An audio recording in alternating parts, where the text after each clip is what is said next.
അങ്ങനെ റാംബോ നായി എന്നെ റിയാക്ട് ചെയ്ത്. അപ്പം ആ നായ്ക്കുള്ള മറുപടി ഞാൻ കൊടുക്കും. കാരണം എന്താ പറഞ്ഞാൽ ഓൻ്റെ രോമത്തിനിട്ടാണ് ഇതാക്കിയത്.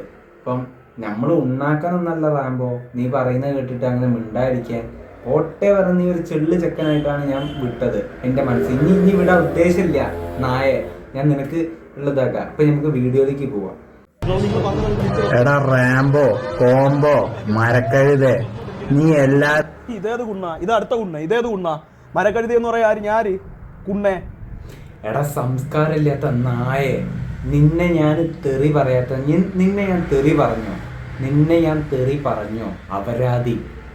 നീ തെറി പറയാൻ, എടാ എനിക്ക് പറയാൻ അറിയാത്തതുകൊണ്ടല്ല കേട്ടോ, നമുക്ക് അത്യാവശ്യം ഫാമിലി ഓഡിയൻസ് ഒക്കെ ഉള്ളതാ. അപ്പം തെറി പറയാൻ അറിയാത്തതുകൊണ്ടല്ല. നമുക്ക് അടുത്ത ടോപ്പിക്കിലേക്ക് പോകാം. മുട്ടുന്നതനുസരിച്ച് അൻഷിക് മുണിക്കലിന്റെ അടുത്ത് മുട്ടാൻ നിൽക്കണ്ട. എന്താ തൂറാ മുട്ടോ? നിനക്ക് തൂറാ മുട്ടോ? നിന്റെ മോൻ കണ്ടിട്ട് അങ്ങനെയാണല്ലോ തോന്നണോ? തൂറാ മുട്ടണമെങ്കിൽ നിന്റെ മോയിരിക്കണം, എന്നിട്ട് നീ എൻ്റെ അടുത്ത് മുട്ടണ്ടെന്ന് പറയണം നായേ.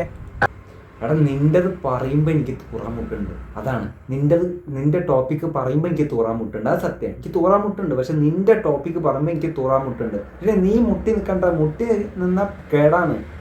അപ്പം പോവുക. ഇവൻ്റെ പറയുമ്പോൾ എനിക്ക് മുട്ടുണ്ട്. ഞാൻ എന്തിനാ ഇമ്മാതിരി വാണത്തരം പറയുന്നത്? സത്യം പറഞ്ഞാൽ ഇവൻ തന്നെ ഒരു വാണ്. അപ്പം ഇവൻ്റെ ഈ തീട്ടക്കേസും കൂടി ഞാൻ പറയുന്നുണ്ട്. നമ്മൾ ടോപ്പിക്കിലേക്ക് കിടക്കുക, ഈ നായിൻ്റെ ടോപ്പിക്കിലേക്ക്. നിന്റെ മുട്ട് വിറയ്ക്കും. കാരണം എന്താ പറഞ്ഞാല് പുള്ളിക്ക് യെല്ലോ സർട്ടിഫിക്കറ്റ് ഇല്ല. അത് മാത്രല്ല ഡിഗ്രിയുടെ ഡിഗ്രിയുടെ സർട്ടിഫിക്കറ്റ് ഉള്ളത് കണക്കാ ഈ നായിന്റെ മോൻ പറയണ. പുള്ളിക്ക് യെല്ലോ സർട്ടിഫിക്കറ്റ്, അതും ഇതാക്കി പറയണോക്കടെ. യെല്ലോ സർട്ടിഫിക്കറ്റ് ഉണ്ട്, മഞ്ഞേന്ന് പറയൂല, യെല്ലോ സർട്ടിഫിക്കറ്റ്. എന്ത് എടാ പൊട്ടഞ്ചക്ക പുണ്ടച്ചി, നീ സത്യം പറഞ്ഞാൽ ഇവൻ്റെ വിചാരം എന്താ? യെല്ലോ സർട്ടിഫിക്കറ്റ് പറഞ്ഞാൽ ഡിഗ്രിക്കും പ്ലസ് ടുവിനും അഡ്മിഷൻ എടുക്കുന്ന സർട്ടിഫിക്കറ്റ്. എടാ മരക്കഴുതേ, അത് പറഞ്ഞാലേ നിന്നെ വന്നിട്ട് അൻഷിക് മുണിക്കൽ വന്നിട്ട് നിന്നെ 10 അടിച്ച്, നിന്റെ ചെള്ളയ്ക്ക് അടിച്ച്, നിന്നെ ചവിട്ടി കൂട്ടി. പക്ഷെ നീ പോയി കേസ് കൊടുത്താലും പുള്ളിക്ക് കേസ് ഉണ്ടാവില്ല. അതിനാണ് യെല്ലോ സർട്ടിഫിക്കറ്റ്. ഈ പുണ്ടച്ചി മോനോട് ആരെങ്കിലും ഒന്ന് പറഞ്ഞ് മനസ്സിലാക്ക്, അത് ID സർട്ടിഫിക്കറ്റ് ആണ്. അതൊന്നും പറഞ്ഞ് മനസ്സിലാക്കി. എടാ വിവരം കെട്ടവനെ, നിനക്കെന്തായാലും ഉണ്ടാവില്ല. നിനക്ക് പരീക്ഷ എഴുതി തന്നെ വേറെ ആരല്ലേ? കഴുത പോലത്തെ. എന്താ പറയുക, ഇവന്റെ തലയിൽ തീട്ടാണോ വിവരം കേട്ടോ? പുള്ളി നിന്നെ എവിടെയാണ് അവിടെ വന്നിട്ട് പുള്ളി അടിക്കുന്നില്ല. 500 രൂപയെ ഒരു ബിരിയാണി, ഉച്ചത്തെ ഒരു ബിരിയാണി, ഒരു നല്ലൊരു, അത് മട്ടൻ പോലും അല്ല, ചിക്കൻ്റെ ഒരു ബിരിയാണിയും 500 രൂപയും കൊടുത്താണ് ഇവരെ കൊണ്ട് ഇങ്ങനെ ഒരു വീഡിയോ ചെയ്യിപ്പിച്ചിട്ടേക്കുന്നത്. ചെയ്യിപ്പിച്ചാരാണെന്നൊന്നും ഞാൻ പറയില്ല, ആരാണെന്ന് പറയാൻ എനിക്ക് താല്പര്യമില്ല. ബാക്കി നിങ്ങൾ ഊഹിച്ചോ, മനസ്സിലായോ? ഇത് 500 രൂപയെ ഒരു ചിക്കൻ ബിരിയാണി എന്ന് പറഞ്ഞാൽ 100 രൂപയുടെ ഒരു ചിക്കൻ ബിരിയാണി 500 രൂപ. അതിലാണ് ഈ വീഡിയോ ഇപ്പോൾ ചെയ്തിട്ടേക്കുന്നത്. ഭീമന്റെ ഹൈറ്റും വെയിറ്റും ടിൻഡുമോന്റെ ബുദ്ധിയും, 2ാം ക്ലാസ്സിലെ ടിൻഡുമോന്റെ ബുദ്ധി അതും ഇല്ല നിനക്ക്. സത്യം പറഞ്ഞാൽ നീ ഇവിടെ നിന്ന് ജനിക്കേണ്ട. നീ കണ്ടോ? എനിക്ക് പുള്ളി 500 രൂപയും മട്ടൻ ബിരിയാണി വാങ്ങി തരുന്നത് നീ കണ്ടോ? കാണാത്ത കാര്യം പറഞ്ഞാൽ അവൻ്റെ ചെള്ള അടിച്ച് ഞാൻ പൊളിക്കും റാംബോ. പിന്നെ ഈ എന്താ പറഞ്ഞാൽ ചെള്ളു ചെക്കനാ കേട്ടോ. സത്യം പറഞ്ഞാൽ കാണാത്ത കാര്യം ഇനിയും ഉണ്ടാക്കി പറഞ്ഞാൽ എന്നെ അടിക്കും. ഞാൻ അവിടെ വന്നിട്ട് അടിക്കും. MR ഗാങ്ങിൽ വന്നിട്ട് അടിക്കും.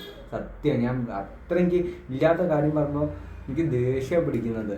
നീ കണ്ടടാ എനിക്ക് പൈസ തരുന്നത് മട്ടൻ ബിരിയാണി വാങ്ങി തന്നെ. എടാ നിന്നെ പറയണമെങ്കിൽ പുള്ളി എന്നോട് ബിസിലടിക്കേണ്ടി കൈ അടിക്കേണ്ട ആവശ്യമില്ല. പ്രേക്ഷകൻ എന്ന നിലയ്ക്ക് ഞാൻ നിന്നെ പറയൂ, ഞാൻ നിന്നെ അപരാധി മോനെ.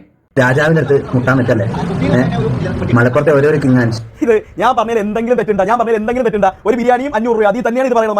മലപ്പുറത്ത് എത്രയോ ആൾക്കാരുണ്ട് മോനെ. ഞാൻ ഒരിക്കലും പറഞ്ഞിട്ടില്ല ഈ ലോകത്ത് ഏറ്റവും കൂടുതൽ ശക്തിയുള്ള എനിക്കാണ് ഈ ലോകത്ത് ഏറ്റവും കൂടുതൽ വില ഉള്ളതെന്ന്. എന്നെ അടിച്ചു നോക്കിയാലും ഞാൻ പറഞ്ഞിട്ടില്ല. എടാ കഴുത പോലത്തോനെ, ഇവൻ ആരെങ്കിലും ഒന്ന് പറഞ്ഞ് മനസ്സിലാക്കുക ഇവന്റെ ഓഡിയൻസിന്. എടാ എനിക്ക് അൻഷിക് മുണിക്കൽ 5 പൈസ തന്നിട്ടില്ല. ഞാൻ പ്രേക്ഷകൻ എന്ന നിലയ്ക്ക് പുള്ളീനെന്ന് പറഞ്ഞപ്പോൾ ഞാൻ പ്രതികരിച്ചതാണ്. നായെ, ബുദ്ധി ഇല്ലാത്തവനെ. പിന്നെ ഒരു കാര്യം പറഞ്ഞാൽ എന്താ, ഞാൻ ആരും അടിച്ചു വീഴ്ത്തൂല, അതാക്കൂല. എടാ നീ പറഞ്ഞിട്ടുണ്ട്, നീ ഷാജഹാനെ വെല്ലുവിളിച്ചിട്ടുണ്ട്. വാടാ ഞാൻ തല്ലും, ഗേറ്റ് തുറക്കുന്നുണ്ട്. നിന്റെ വർത്താനം കേട്ട അങ്ങനത്തെ. നീ അപ്പോൾ ഒതുങ്ങണം. നീ അപ്പോൾ ഒതുങ്ങിയേ പറ്റും. അൻഷിക് മുണിക്കലൊക്കെ പറഞ്ഞാൽ കളരും ബ്ലാക്ക് ബെൽറ്റൊക്കെ പഠിച്ച പുള്ളീൻ്റെ ഒരു ഇടുക്കി നീ ഇല്ല. അത് ചിന്തിക്ക്. ഞാൻ തമാശ കേൾക്കല്ല. ഇനിയെങ്കിലും വെല്ലുവിളിക്കുമ്പോൾ 2ഓണം ഉണ്ടോനെ വെല്ലുവിളിക്കില്ല റാംബോ. നീ തൂറ്റൽ പിടിച്ച് ഇതായിപ്പോവും. അതുകൊണ്ടാണ് പറയുന്നത്. ഞാൻ സത്യം പറഞ്ഞാൽ എനിക്ക് തൊപ്പിനോട് ഒരു കാര്യം പറയാനുള്ളത്, ഇവന് കുറച്ച് ബ്രേക്ക് കൊടുത്തിട്ട് ഞാൻ അവിടെ വന്നിട്ട് സ്ട്രീം കളിക്കും. ഞാൻ അത്യാവശ്യം ഗെയിം കളിക്കുന്ന ആളാണ്. മിനിമുട്ട കളിച്ചിട്ടുണ്ട്, പിന്നെ അതേപോലെ തന്നെ പാമ്പും കോണി കളിച്ചിട്ടുണ്ട്, സ്നേക്കേലൂടെ കളിച്ചിട്ടുണ്ട്. ഇതൊക്കെ എനിക്ക് അത്യാവശ്യം അറിയാം. അപ്പം എനിക്ക് പറയാനുള്ളത് ഇവന് കുറച്ച് ബ്രേക്ക് കൊടുക്കുക, ഞാൻ ഗെയിം കളിക്കുക. അപ്പം റാംബോ നിനക്ക് വിവരമില്ല, നീ കൊച്ചുകുട്ടിയെ. എനിക്ക് ഇങ്ങനത്തെ പാലുകുപ്പികളോട് തർക്കിക്കാൻ സമയമില്ല. ഞാൻ വേറെ ടോപ്പിക്കിലേക്ക് പോവുകയാണ്. അപ്പോൾ അടുത്ത നമുക്ക് വേറൊരു ടോപ്പിക്കായിട്ട് വരാം. അപ്പം നായ നീ ഒതുങ്ങിക്കനി.